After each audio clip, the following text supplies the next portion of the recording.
Look at number 11. The function f is defined as f of x equals square root 1 minus x over 1 plus x. Find its domain. We do know for square root of function, we have to make a radicand x greater than or equal to 0. For this square root of function, the radicand is a rational function. So we will set up 1 minus x over 1 plus x greater than or equal to 0. We will use a sign diagram to solve this rational inequality. First step, we will get the roots. 1 minus x equals 0. So x equals 1. Second step, we will get the vertical asymptote line. Make a denominator equals 0. 1 plus x equals 0. So x equals -1. Then third step, we need to draw this x-axis. -1, this is a 1. Remember, for vertical asymptote line, x equals -1, we need to draw this vertical asymptote line. The lucky number we will use is 0. F of 0 equals, this will be 1 minus 0.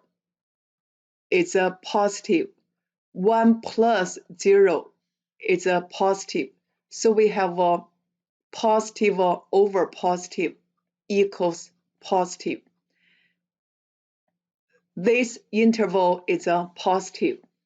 For -1 and a 1, linear factor is a single power. So we need to change the sign. For neighbor interval, this is negative. This is a negative. Since we are looking for greater than or equal to 0, this will be the solution. We will write down domain x greater than -1 and less than or equal to 1. We already figured out the domain for f of x is x greater than -1 and less than or equal to 1. We will figure out the inverse function of f of x, staying its domain and a range. For the range, we do know square root of x greater than equal to 0. So we have this square root 1 minus x all over 1 plus x greater than equal to 0. So y greater than equal to 0 will be the range for this original function. In other words, we can figure out the domain of inverse function will be x greater than or equal to 0. Range is y greater than -1, less than or equal to 1.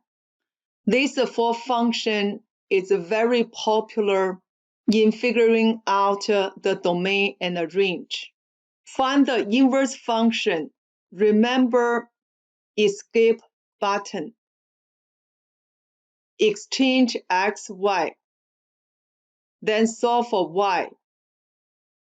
Change y into inverse symbol. So first step, switch x, y. You will get the x equals square root 1 minus y, 1 plus y. Then solve for y.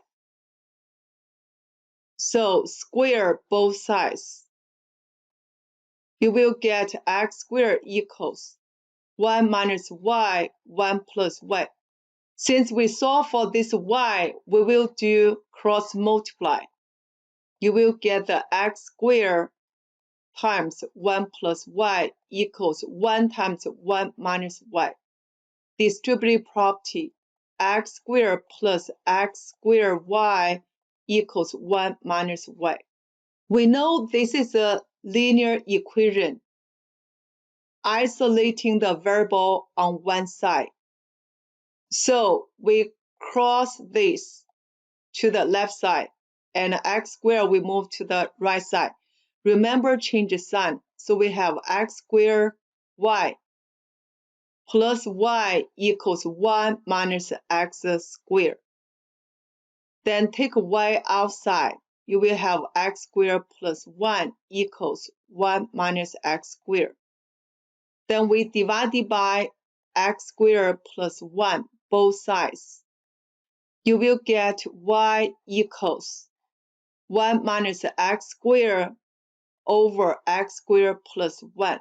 Last step, I change y into inverse function symbol equals 1 minus x squared over x squared plus 1.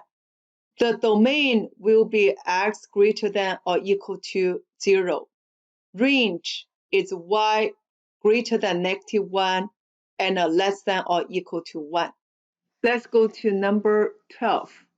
Consider f of x equals -1 plus natural log of a square root x squared minus 1. Find the largest possible domain D for f to be a function. Logarithm function log base a of x. The argument x greater than 0. So for a, we will set up square root x squared minus 1 greater than 0. Square both sides. You will get x squared minus 1 greater than 0. This is a quadratic inequality. The first step, we know the a equals 1, so open up. Second step, we will get the roots. X squared minus 1 equals 0. Then this x squared equals 1. Square root of both sides, we get x equals plus or minus 1. The third step, on x-axis, we know this is -1, this is 1. The graph will be like this.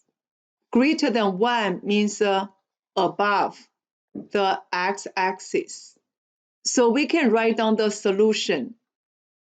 X less than -1 or x greater than 1. This will be the domain for f to be a function. For C, explain why f is an even function, since f of -x equals f of x, or graph reflects in the y-axis.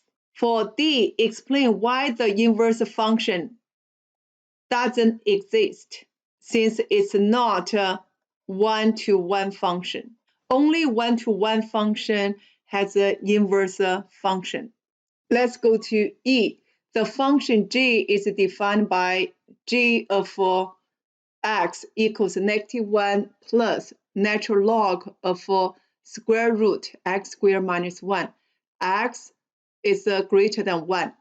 Find the inverse function g of x and state its domain. We will use escape button to figure out the inverse function for g of x. Exchange x, y. So we have x equals -1 plus natural log square root y squared minus 1. Second step, solve for y. This is a logarithm function. Isolate the log on one side. That's the reason we add 1 both sides. X plus 1 equals natural log square root y squared minus 1. Then we will do e as a base, both sides. Then this part, we got the e to the x plus 1's power equals. This is gone. You have a square root y squared minus 1. Then we square both sides. You will get power of a power. We multiply. So 2x plus 2 equals y squared minus 1. This is a power equation, so we add 1 both sides. E to the 2x plus 2 plus 1 equals y squared. Then we do square root of both sides. Since we know the original function domain is x greater than 1, the range for inverse function will be greater than 1. In other words, this y greater than 0. That's the reason you will get the y equals positive square root e to the 2x plus 2 plus 1. Then the final step, change y into inverse symbol. Inverse of j of x equals square root e to the 2x plus 2 plus 1. Check the domain. Domain will be the range of original function. For the original function, natural log will be all real numbers. So the domain of inverse function will be x is all real numbers. Or you can use this inverse function since this is an exponential function. Exponential function, the domain is all real numbers.